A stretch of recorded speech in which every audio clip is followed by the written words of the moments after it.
President Biden facing criticism today after speaking first about a spending bill up on Capitol Hill and then Afghanistan during his speech we brought you yesterday. Today, the president had a new focus, and it wasn't the U.S. withdrawal as the race to meet his self-imposed August 31st deadline quickly approaches.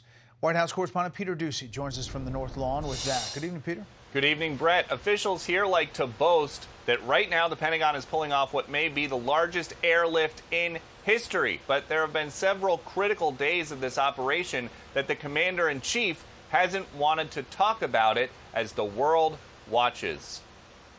I've made this a priority for my administration from the outset. He was talking about cybersecurity. No talk about Afghanistan policy, aside from this punchline.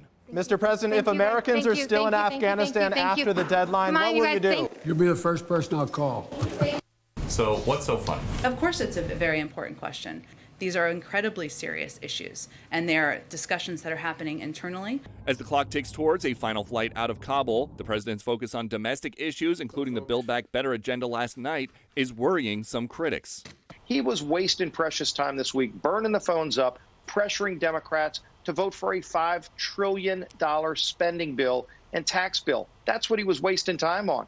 Every minute of his days should be getting all Americans out. The top Democrat in Congress still backs Biden. The judgment about leaving is a judgment that the president has made. I trust his judgment. Republicans, including some who served, don't. But we are on the cusp, Harris, of having the biggest mass hostage situation in American history. It's going to make 1979 in Tehran look like a sleepover. After the president's deadline to leave, the Taliban may remain U.S. partners. If it makes good on its commitments to allow people who want to leave Afghanistan to leave, that's a government we can work with. But that could conflict with a long-standing foreign policy tradition.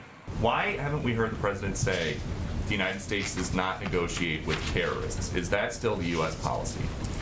Well, of course it is, Peter, but I would also say that there's a reality that the Taliban is currently controlling large swaths of Afghanistan. That is a reality on the ground. So they say they don't negotiate with terrorists. What they do is they have active discussions with the Taliban. And officials claim they haven't given anything to Taliban leaders. They don't see this as a quid pro quo. But nobody around here has been able to say what is going to happen after the U.S. leaves and the Taliban starts stopping Afghans who helped the U.S.